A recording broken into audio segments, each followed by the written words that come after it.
With one game, Shadur Sanders didn't just win, he exposed an entire fan base. He blew up the NFL draft order, and he sent every Browns hater into a full-blown meltdown. This wasn't just a win over the Steelers, this was a statement. Because while everyone was busy praying for the Browns to lose, plotting mock drafts, and begging for another quarterback of the future, Shedeur went out and crushed a playoff team. A legendary defense. A Hall of Fame quarterback. And the entire narrative around Cleveland football crumbled in real time. And the fallout, it's not just hilarious, it's exposing how little people really know about football. Because what G. Bush said after the game, that shattered everything. You can't tell me why you want Dante Moore, you can't even tell me how he plays. You just heard somebody else say it, and now you want to throw away Shedeur for that. And the crazy part is, he's not wrong. The Browns were supposed to be tanking. The fan base was ready for a rebuild, another savior, another draft dream. What they got instead was a quarterback who actually wins. And now, the plan to start over just got thrown into a blender. Because after Shedeur's biggest win yet, the only thing collapsing faster than the Steelers' secondary is the media's precious draft agenda. And trust me, this is only the beginning.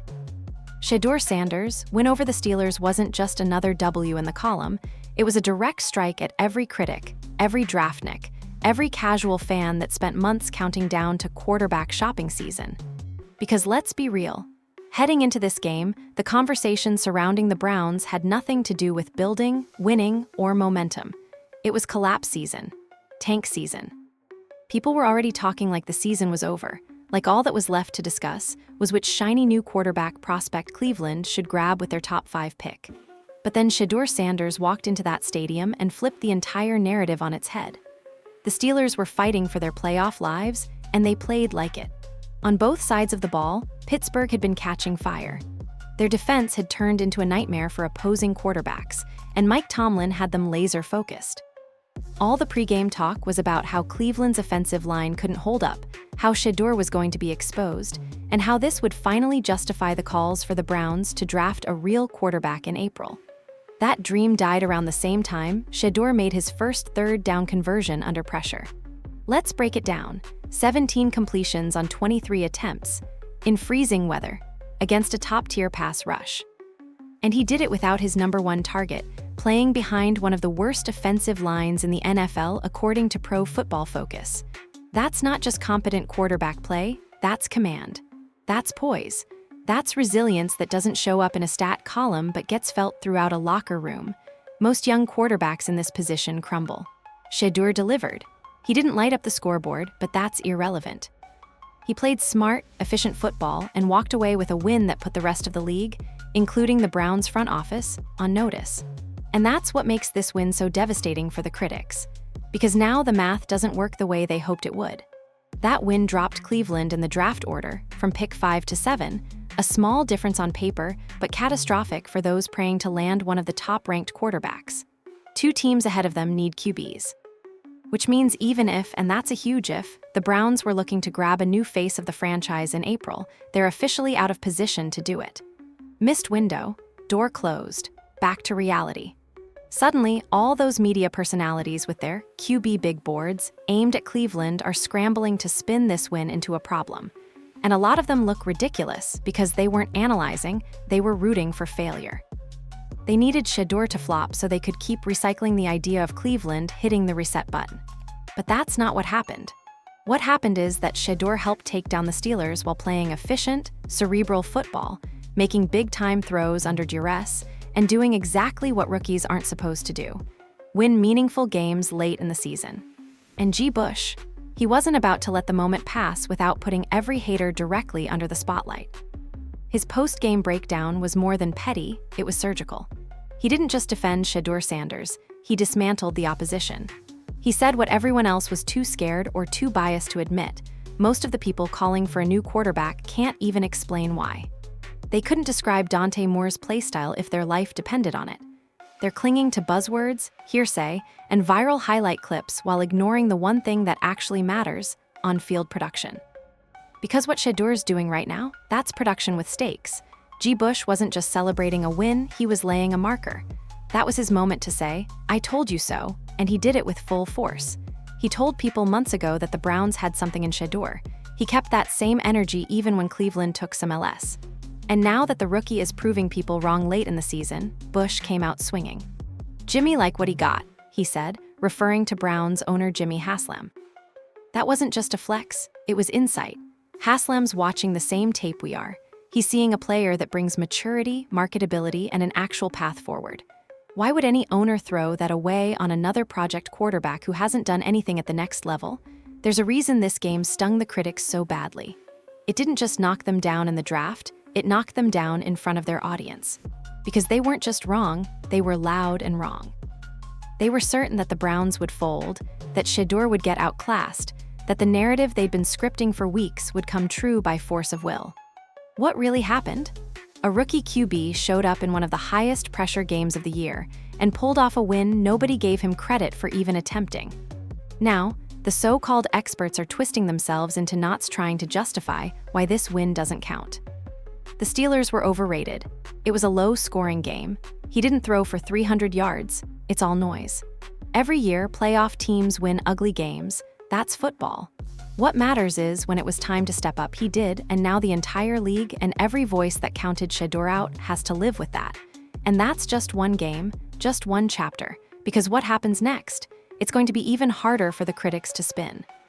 If you're still on the draft Dante Moore train after what just went down, you're either not watching the games or you're just clinging to someone else's opinion like it's gospel. Because here's the honest truth G. Bush ripped wide open postgame. Most of the people screaming for the Browns to draft a new quarterback don't even know what they're talking about. They've never broken down film. They couldn't tell you what makes Moore special, what system he runs, or how he'd hold up behind the worst offensive line in the league. They just heard his name floating around in December mock drafts, saw one good YouTube highlight, and decided he's the answer. That's not analysis, that's parroting. And that's what makes all this noise around Moore and the entire so-called quarterback class feel like one massive distraction. Look at how quickly the names change. First, it was Ty Simpson. Then Tanner McKee. Then Aiden O'Connell. Then Arch Manning. Now it's Drew Aller and Dante Moore. It's like every 3 weeks, the NFL draft cycle hits refresh and tries to force the next big thing down your throat. And every time they gas up a new name, it's done with zero memory of how wrong they were the last time. Here's what no one wants to admit. When you strip away the hype, nobody can tell you for sure what Dante Moore will become at the NFL level. He didn't even beat out Dylan Gabriel at Oregon. Let that sink in. The same Dylan Gabriel who people were laughing at when the Browns took him in the 3rd round is the same QB that Moore couldn't dethrone. But now the same fans who disrespected Gabriel want to toss aside Shadur Sanders after he just beat Aaron Rodgers and spend a 1st-round pick on Moore? Make it make sense.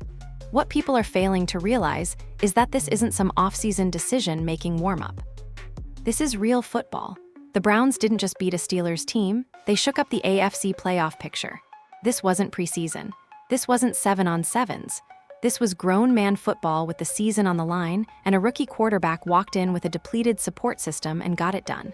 You're going to throw that out based on box score scouting and internet whispers? G. Bush said it best. People can't even tell me what Moore plays like. They can't tell me why they like him. It's all somebody else said he was great, so now they're taking it as gospel. And that cut deep, because it's true. This fan base has been so beaten down by decades of bad quarterback play that they've developed NFL draft Stockholm syndrome. Every year it's a new name, a new savior, a new shiny toy. And every year they forget that maybe, just maybe, the guy they already have is the answer they've been waiting for. You can almost hear the insecurity in the talking points now. Well, he didn't have a big stat line. That game was all defense. His throws weren't explosive. Okay, but the result? Still a win against a Hall of Famer. Try throwing 70% in freezing rain under constant pressure, missing your top receiver, and still keeping your composure. Most young quarterbacks fold in that environment. Most guys who have been in the league for years fold in that environment. But Shedeur, he stayed sharp, managed the clock, took care of the football. Put scoring drives together when it mattered most. That's not just quarterbacking, that's leadership. What the media doesn't talk about is situation. They talk in a vacuum like every quarterback steps into a perfect team, but that's not what Shedeur walked into. This Browns team has fallen apart on the offensive side due to injuries. The O-line can't protect. The receivers are bottom tier. The run game is patching things up with backups. There is zero margin for error. Yet somehow, this rookie continues to deliver wins. And instead of giving him credit, people are looking for excuses to replace him. Think about what that says. Not about Shedeur, about them. They're not actually watching. They're pre-writing scripts based on hype from whatever name is trending on college football Twitter right now. And they're so obsessed with being the first to anoint the next franchise quarterback for Cleveland that they don't realize the kid under center is already doing the job. There's a dangerous delusion that the next quarterback is always going to be the one. But how many next quarterbacks have we already burned through in Cleveland alone? Colt McCoy, Johnny Manziel, Deshaun Kaiser, Brandon Weeden.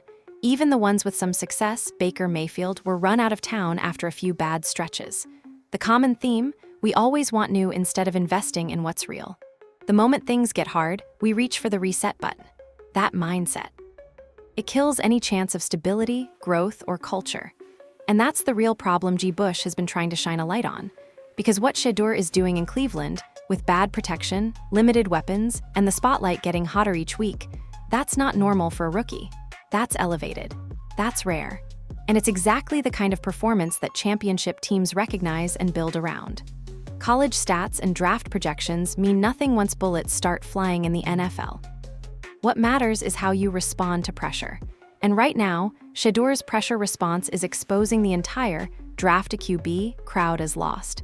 The most dangerous enemy of progress is nostalgia for potential. This fan base has a history of falling in love with what could be and ignoring the greatness that's in front of them. But that might finally be starting to change. Maybe, just maybe, this win flipped the switch. And if you're still holding out for the next quarterback after seeing Shedeur handle business the way he did, you're not watching football. You're watching a fantasy. People love to talk about potential when it comes to quarterback prospects. They drool over arm talent, combined numbers, 40-yard dash times in shorts, and how someone might look in the right system someday. But reality doesn't care about speculation. Reality is third and long in the fourth quarter, with a playoff-caliber defense coming straight down your throat. Reality is lining up behind the worst defensive line in the league, throwing to receivers ranked dead last by Pro Football Focus, and still finding a way to get the job done. You can keep your mock draft fantasies. Shadur Sanders is out here playing real football, and he's doing it under NFL-level pressure right now. This isn't theory. This isn't projection. This is a rookie elevating a team that has no business competing at this level and gutting out wins against playoff contenders without making excuses. Go watch that Steelers game again. Look at the hits he took. Look at the blocking breakdowns on almost every other snap. Look at what's not on the stat sheet: the composure, the control, the grit. He's throwing dimes while running for his life and still doesn't flinch. That's not college upside. That's next-level toughness in a broken situation. And let's talk about that situation for a minute. The Browns' offensive line is officially a safety hazard. This isn't just a weak unit, it's a non-functional one. Guys are getting pushed backward off the snap. Blitz pickups don't exist. The running back protection is inconsistent and don't even start on the left side of the line, which opposing defenses treat like an open lane on the freeway. Plenty of quarterbacks use that as an excuse, and honestly, they'd be absolutely justified. Even veterans struggle under that kind of pressure.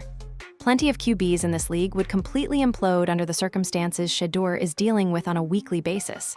But here's what separates him: he never complains, he never checks out, he just adjusts, moves the pocket, quick release, pre-snap reads. He's processing faster, learning faster, and doing it all behind one of the most broken supporting casts in football. This is what G. Bush was trying to get people to notice, and not enough people are listening. He said it clearly: this offensive line is not a professional line. It's just not. We don't have pass catchers that stretch the field. We're down to the bottom of the barrel at running back, and we're asking this rookie to make it all work. That's not just adversity, that's sabotage. And yet, here we are. The Browns just knocked off a playoff contender with this rookie running the show. Not only did the Browns win, they walked into that stadium, played a gritty, slow-burning, smash-mouth game, and walked out with the W that doesn't happen unless your quarterback is mentally tougher than the situation around him. Coaches saw it. Teammates felt it. The fans saw it. The energy coming off the team is different when he's under center. And while all this is happening, while he's showing you he can win with garbage pass protection and backup receivers, some fans still want to act like the Colts' QB room is a fantasy draft and you can just swap people in and out until the numbers look good. That's not football. That's denial. Nobody's asking people to crown Shedeur as a top 5 QB right now. This isn't about hype, it's about direction, progress, proof, and more importantly, context. Because comparing Shedeur's numbers to someone in a comfortable system behind a top-tier offensive line with elite receivers starts to sound real dumb when you actually factor in what he's working with. He's young, yes, but he's already showing signs of something way more valuable than arm strength or flashy running plays. He's showing resilience under fire. Show me the last Browns quarterback to do that and still keep stacking wins. I'll wait. And while we're here, let's address something else, Aaron Rodgers. He may not be in his prime anymore, but we're still talking about a future first-ballot Hall of Famer. And Shedeur just outplayed him. No excuses, no trick plays, no flukes. He walked into the same game under the same sky in worse conditions with fewer weapons and came out on top. That doesn't just happen unless you're built for it. That's not luck, it's proof of concept. But people still try to dismiss it. Yeah, but it was only 13 points. The defense carried. Okay, but what quarterback do you know who wins ugly games consistently with nothing working around him? Because if anything, that kind of performance matters more than a 350-yard shootout in perfect conditions. Winning when it matters, in low-scoring grinders where field position and mental toughness decide games, that's the NFL in December. That's how playoff teams get built. And you know what? Shedeur's embracing it. He's not out here padding stats in garbage time. He's managing the game, protecting the football, reading defenses faster each week, making clutch throws in tight windows, and getting wins that most rookies get buried by. This is what the media refuses to give him credit for, because giving him credit means letting go of the fantasy.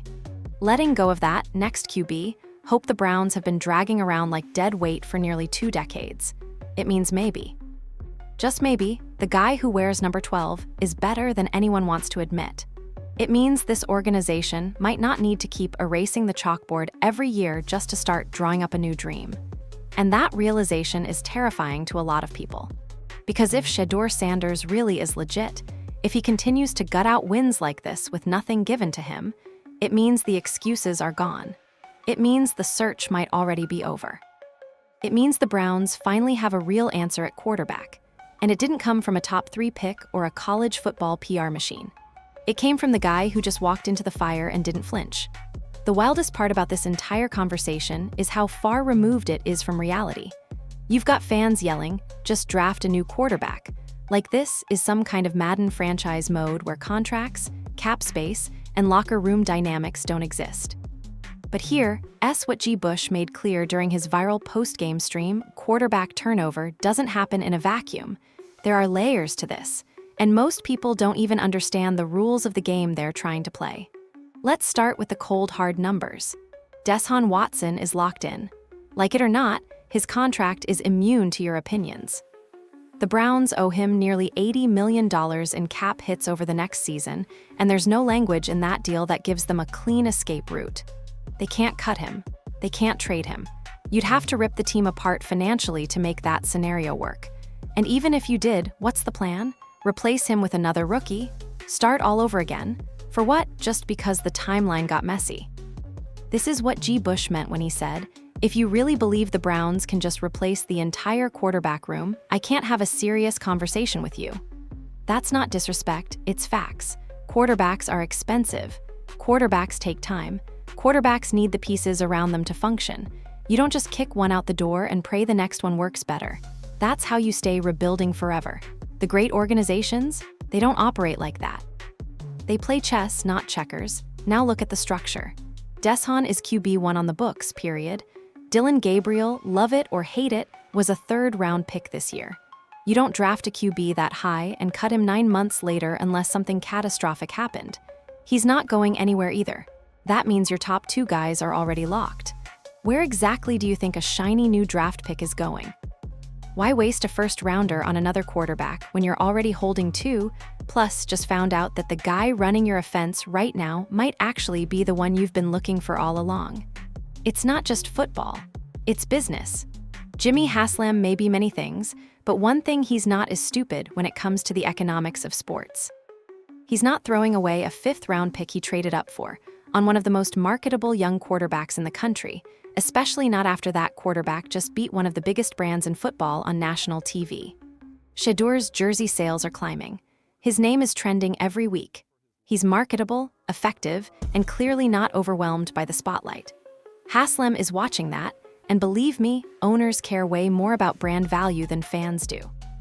Why would a billionaire with a struggling franchise toss away a high-engagement star who's proving he can win just to take a chance on a player who hasn't taken a single professional snap? Make it make sense. There's no football reason. There's no business reason. The Browns don't just have a quarterback. They have a momentum shift, a locker room confidence builder. And you want to ruin that for what? Another project? Another what if? This whole thing about quarterback turnover, it's not just unrealistic, it's irresponsible. And that's what G. Bush was putting people on blast for. Because the moment the win against the Steelers went final, the fantasy had to face reality. This isn't a rebuild anymore. This is a team seeing results now. And nothing derails culture faster than acting like what just worked doesn't count. It's not about hype anymore. It's about ownership responsibility, coaching accountability, and the natural progression of a young quarterback who is literally learning and evolving week to week in an NFL pressure cooker. And if you somehow think that turning away from that growth process, after what he's starting to show, is a good idea, then you're not watching football. You're watching a highlight reel that someone else made to sell clicks. What's worse is pretending like the Browns can just reset everything every time things get uncomfortable. That's what bottom-tier teams do. That's what keeps teams like the Browns in rebuild mode forever. Real organizations, they find value, they double down, and they build around it. They use first-round draft capital on protection, on weapons, on needs, not on what-ifs. Because you don't build dynasties out of maybes. You build them out of wins and leadership. And Shedeur just gave you both. Every win like this puts more pressure on the front office to do the smart thing, to not listen to media pressure, to not chase headlines, to not abort the plan because a 3-minute clip of a college quarterback throwing against no defenders went viral online, to recognize they have something tangible and valuable already in the building. There's a phrase G. Bush dropped that stuck with me. He said, "You guys are smarter than this. You know this team isn't just blowing up the entire room." That's not how grown-up organizations function. And he's absolutely right. This is not a fantasy league. This is a business. A billion-dollar business built on consistency, continuity, and capital control. So for the last time, no, they're not cutting Watson. No, they're not shipping off Shedeur. No, they're not cutting Gabriel after using a premium pick on him. These guys are on the roster. This is the quarterback room. If you don't like it, cool. But stop pretending there's some magic reset button that makes a brand new future appear just because you're in your Twitter feelings. This is professional football. And the people running real organizations don't waste a rare quarterback win, especially one this gritty, just because fans are confused by what success looks like when it's not dressed up in ESPN graphics packages. You want progress. You want wins. You just saw it. Stop trying to replace it.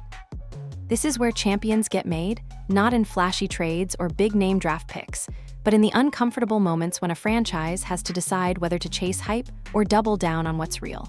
Smart organizations don't throw the baby out with the bathwater after a single bad stat line. Smart teams see growth in adversity. They see flashes of greatness and ask themselves, what would this look like if we gave him actual support? And that's exactly where the Browns are right now. The reality is, if Cleveland wants to take the next step, not backward, not sideways, but forward, they need to do what winning teams do. Build around your quarterback. Don't replace him. Don't restart the cycle we've all been watching for 15 years. Just build around the guy who's already weathered the storm and come out swinging. Right now, the Browns are finally in a position to make that leap. The defense is solid. The culture is turning. And at quarterback, they've got something rare, a young player with composure, resilience, and national attention. That is the exact moment when good franchises take the pressure off their QB by surrounding him with what he needs. Pass protection, real receivers, and coaches who believe in continuity. Listen, the Browns don't need to find another quarterback. They need to find a left tackle. They need to find a real deep threat receiver who can pull safeties back and open the middle of the field. They need to invest in weapons and infrastructure, not start over at square one again. We've already seen what happens when you load up the pocket with young talent but leave the QB on an island. You get stunted growth, meaningless stats, and another wasted season. But here's the thing G. Bush made clear that nobody else wants to admit. Shadur Sanders can't do this alone, and he shouldn't have to. That's why any GM with a shred of football IQ won't waste their first-round pick chasing the next flavor of the month QB. They'll invest in what's already working. Because think about it. What happens if Cleveland drafts a top-tier wide receiver or an elite offensive lineman instead of chasing another quarterback? Simple. Shedeur gets dangerous. Give him 3 more seconds in the pocket, suddenly play action becomes deadly. Give him a vertical threat who can actually get separation. Now safeties can't press their boots into the box. Give him a reliable slot guy with hands, suddenly third downs stop feeling like coin tosses. All that can happen with one good draft, one good offseason. Not a restart, a reinforcement. Look around the NFL. The best teams aren't the ones that switch quarterbacks every 2 years. The best teams understand timing. They know when to support, when to adapt, and when to commit. Look at Jalen Hurts in Philly. Early on, people said he wasn't the guy. Then what happened? The Eagles built an elite O-line. They got him A.J. Brown. They went and leaned into what they had instead of chasing what they didn't. Look at what Buffalo did for Josh Allen, Stephon Diggs, better protection, tailored play calling. Suddenly he turned into an all-pro. Even Lamar Jackson in Baltimore, it took years of adjusting, tweaking, building personnel around his style. Now where is he? MVP conversation. You don't just chase a shiny new quarterback every time things seem shaky. That's how teams collapse into endless mediocrity. Ask Washington, ask the Jets. Ask the teams that viewed quarterbacks as disposable just because the box score didn't always sparkle. That road doesn't lead to success, it leads to 7-10 seasons forever. And here's the most important part, even if you do draft a quarterback, what environment are you dropping him into? The same bad O-line? The same weak receivers? The same set of fans expecting instant results before the rookie can even memorize the playbook? That's a guaranteed blueprint for failure. You haven't fixed anything, you've just restarted the clock on another year of excuses. But Shedeur, he's already built for it. He's already shown you what he can survive. He's already developing chemistry with this roster. He's gaining the coach's trust. You don't break that foundation just to chase a fantasy. You build on it, you reward it, you weaponize it. This is what G. Bush was hammering after the game, and it went right over a lot of people's heads. He wasn't just saying Shedeur's good. He was saying, this is the moment we stop chasing ghosts and build something real. That's a message the front office needs to hear and the fan base needs to process.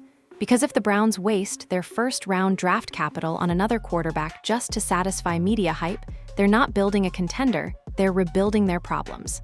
Again. But if they spend that pick on protection, on elite receiving talent, on depth in the backfield, or at tight end, they're showing the locker room they believe in progress, not panic. That sends a message, not just to Shedeur, but to the team. This is our quarterback. We believe in him, we're committed to this vision. That belief, it spreads like wildfire through a locker room. Players fight harder, coaches dial in. The entire culture hardens. That's how you build a playoff team, not by chasing the new. By reinforcing the now. And honestly, we might already be watching the shift happen in real time. Because after that Steelers win, Shedeur didn't start bragging. He stayed humble. Said the offense needed to be better, took blame, kept perspective. That's the kind of QB you go get help for. That's the guy you protect. That's the guy you build an offense around, not some overhyped college kid who hasn't stepped on an NFL field. So ask yourself this, would you rather bet on potential? Or build around proof? Because the Browns finally have something real. Now the only question is, will they protect it or poison it? There's one thing every legendary quarterback has in common, they make other people believe. Not just fans, not just coaches, but the other 52 guys in that locker room. The ones grinding, bleeding, sacrificing. When a quarterback steps into that huddle and looks 11 grown men in the eye, they either command belief or they don't. And right now, Shadur Sanders is doing something Cleveland hasn't seen in a long, long time. He's making the team believe. You can see it not in his highlight plays, but in the way the sideline reacts when he converts on third down. The way the offensive line, even broken and battered, still digs deeper trying to protect him. The way the locker room lights up around him after big wins. That's leadership you can't fake. That's culture forming in real time. And make no mistake, culture means everything when you're trying to change a franchise that's used to losing. G. Bush said it plainly. This team is galvanized because of 12. That sentence holds more weight than any stat line. Because if you've followed the Browns for more than 5 minutes, you know how rare that is. Over the years, quarterbacks have come and gone, some with upside, some with attitude, some with first-round pedigrees and loud fanfare. But none of them, not one, made this team feel like a real unit that believed in something bigger than survival. What Shedeur is doing? It looks different, feels different, because it is different. When was the last time you saw this many veterans rally behind a rookie the way Browns players are rallying behind Sanders? These aren't just practice reps and PR quotes. This is a locker room that's gone through hell together this season. Injuries, rumors, losing streaks, media slander. And when most teams would have thrown in the towel, this unit dug in, locked arms, and went to war for their quarterback because he goes to war for them. He's not just raising his game, he's raising the standard. Quietly, confidently, without drama. Shedeur has every excuse to demand attention. His name alone would justify it, but he's not playing the celebrity card. He doesn't carry himself like a brand. He carries himself like someone who knows how hard this league is and chooses to show up every single day like he hasn't earned anything yet. That humility, that professionalism, that's what turns a quarterback into a franchise pillar. And the Browns have been starving for someone who brings that steady presence under center since who? Bernie Kosar. It sure as hell hasn't happened in the last 20 years. Either it was a bust, a bridge, or a baller who couldn't connect with the rest of the team. But now, Cleveland has a guy who commands the room without even needing to say a word. You saw it after the Steelers' win. He didn't throw a party in the postgame. He didn't gloat. He didn't turn the camera back on his critics. He said what every real leader says when the lights are on: we've got to be better. That's maturity, not media training. That's someone who knows this win wasn't the goal, it was just the next step. And maybe that's why this is hitting the fan base so hard. Because they've been burned so many times, they've forgotten what leadership really looks like. They confuse volume for value, scrolling timelines for scouting. And when the real thing finally shows up, they don't trust it. They second-guess it. But inside that locker room, they know exactly who's leading the way. This is how culture changes, not with slogans and commercials, but in the grind of December football, when everything hurts and no one cares about your feelings. And that's where Shedeur is earning legacy-type respect. Because when the narrative arm of the NFL wanted the Browns to fade into irrelevance, he said, "Nah, not on my watch." And then he backed it up. Throw for throw, drive for drive, lead for lead. People think culture is a marketing phrase. It's not. Culture is accountability, even when nobody's watching. It's teammates fighting harder because they know their quarterback wouldn't fold if the house caught fire. It's defensive captains standing taller because they don't feel like they have to carry the offense anymore. When a QB shows he's willing to bleed with you, everyone else starts bleeding a little harder too. That's the secret no stat sheet can capture. But you feel it in the locker room, you see it on the field. And right now, you better believe Cleveland is feeling it. And look, none of this means Shedeur is perfect. He's still growing, still adjusting, still getting used to NFL speed, NFL defenses, NFL expectations. But here's the thing, he's not afraid of it. He's not running from responsibility. He's walking directly into the pressure and saying, "Put it on my shoulders." And that right there, that's what separates winners from placeholders. If you want to know why this Browns team is still fighting. If you want to understand how a rookie with no weapons and no line just took down the Steelers. If you want to understand why this team hasn't quit this season, it all comes down to belief. Shedeur believes, the team believes in him, and now the fans are starting to believe too. And if he walks into Cincinnati next weekend and beats the Bengals, it won't just be another win. It'll be a message, a line in the sand. The era of next quarterback talk will be dead, and a new era will have officially begun. The Sanders era, built not on hype but on heart, grit, and leadership. One more win, that's all it would take to burn the old narrative to the ground. One more gritty, gut-punch victory, and the Browns don't just shift perceptions, they erase doubt. Because if Shadur Sanders walks into Cincinnati and walks out with a win over the Bengals, it's over. Game, set, match. The era of who's next gets put in a body bag.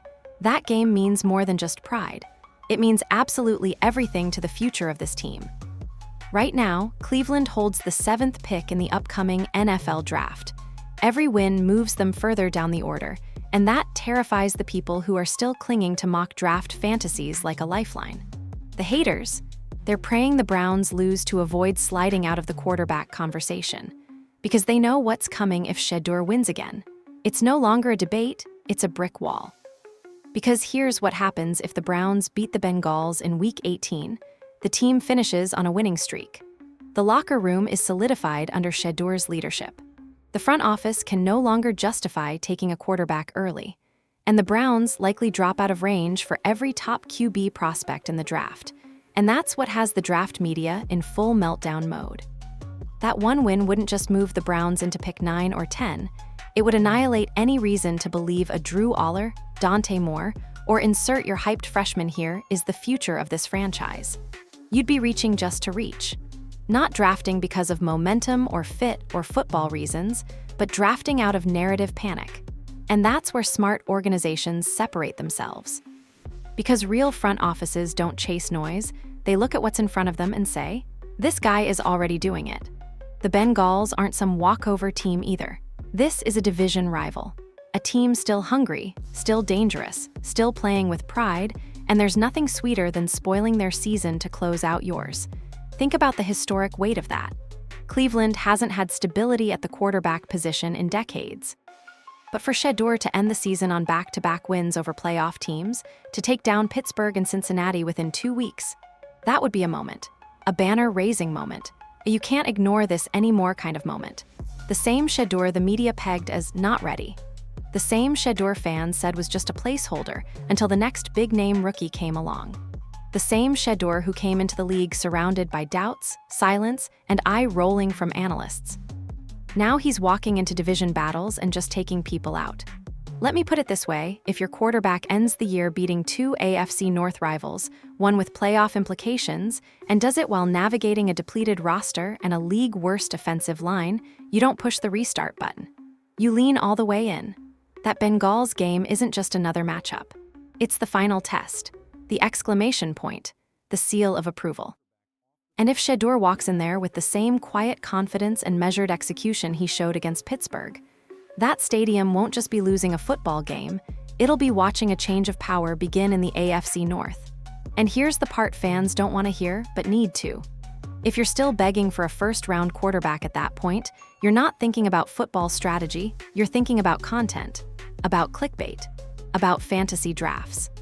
Because by then, all the actual football proof will be in the record books. Shedeur's performance against playoff-level defenses, his ability to handle media scrutiny, his leadership behind the scenes, all of it. And if that's not enough to earn him your trust, then it's not about logic, it's about pride. You just don't want to admit you were wrong. And that's what G. Bush was cooking post-game when he said, some of y'all don't even believe in who you got. You'd rather chase a name you saw trending on TikTok than admit that greatness might already be here. That's the kind of truth that rattles a room. Because it's not just about quarterbacks anymore, it's about the way we evaluate them, the way we give them short leashes while hyping up players who haven't proven anything. If Shedeur beats the Bengals, let's be absolutely clear. There's no more bridge quarterback. There's no more, just give it one more year and draft someone else. There's no more offseason full of fake trade scenarios and quarterback controversy videos. It's dead. The path forward becomes obvious, undeniable, and permanent. You build around 12. You protect him, you give him weapons, you build on the culture he already started, and you send a message to the entire AFC that the Browns aren't pretending anymore. You want to know when a franchise turns the corner. It's not when they draft another quarterback, it's when they stop needing to. And that's what a win against Cincinnati would symbolize more than anything. It says, we've got our guy. And once that message is clear, everything else aligns behind it. Front office, locker room, fan base, media, all of it. So mark the calendar. Because Week 18 isn't just a meaningless game. It's not about scouting. It's not about the draft. It's about something bigger. It's validation. And if Shedeur delivers again, nobody's stealing this seat from him anytime soon. So now the question becomes simple. When is enough enough? What does a young quarterback have to do to finally be seen? Is it outplaying a Hall of Famer on national television? Is it beating a playoff team with the worst pass protection in the league? Is it staying poised, mature, and accountable while the media circles like vultures? Because Shadur Sanders just checked every one of those boxes, and still, people are trying to box him out. But it's too late. The narrative has cracked. The panic is showing. And the truth is out in the open. The Browns don't need to draft another quarterback. They need to wake up and realize they've already got one. This wasn't supposed to happen. The script had already been written. Cleveland would tank, lose out, and take another quarterback in the top 5. The media was already printing mock drafts with Dante Moore and Drew Aller in brown and orange before the season even ended. And fans, they were buying into it. Hook, line, and groupthink. But football doesn't care about your narratives. Football plays out on cold December grass when playoff teams are clawing for survival. And that's where Shedeur made his statement. He didn't ask for your approval. He didn't need your excuses. He just suited up and won. And with every throw, every win, every press conference, he exposed something that too many people weren't ready to confront. You've been sold on potential for so long, you forgot what progress looks like. That's what this season has become, a reality check for the fan base, the media, and the entire structure obsessed with who's next instead of asking, who's right now? Because the Browns have spent decades chasing quarterbacks, always drafting someone new, always believing the fix was in the next prospect, the next thing, the next offseason promise. How's that worked out? How many quarterbacks have walked through Cleveland with all the hype and hope in the world and left with nothing but excuses behind them? From Brandon Weeden to Johnny Manziel to Deshaun Kaiser to Baker Mayfield, some had talent, some had fire, some even had brief success. But none changed the culture. That's the difference.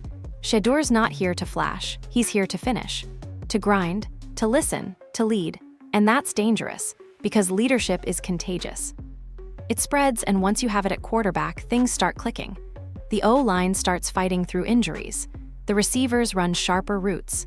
The defense plays with purpose, knowing the offense won't waste their effort. That's how winning begins. Quietly. Then suddenly. And you never realize it until it's too late. That's where we are right now, the exact tipping point. And the people clinging to tanking, to rebooting the QB room, they're not looking at what's in front of them.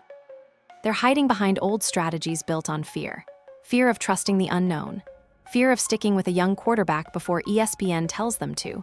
Fear of being wrong now that the receipts are out. But that fear has one fatal flaw: it ignores results.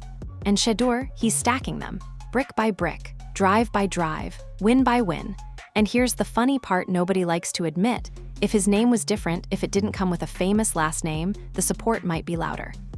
Because deep down, people love a blank slate underdog story, not someone who already had eyes on him. But Shedeur is the rare guy who carries all the pressure of the spotlight and performs under it.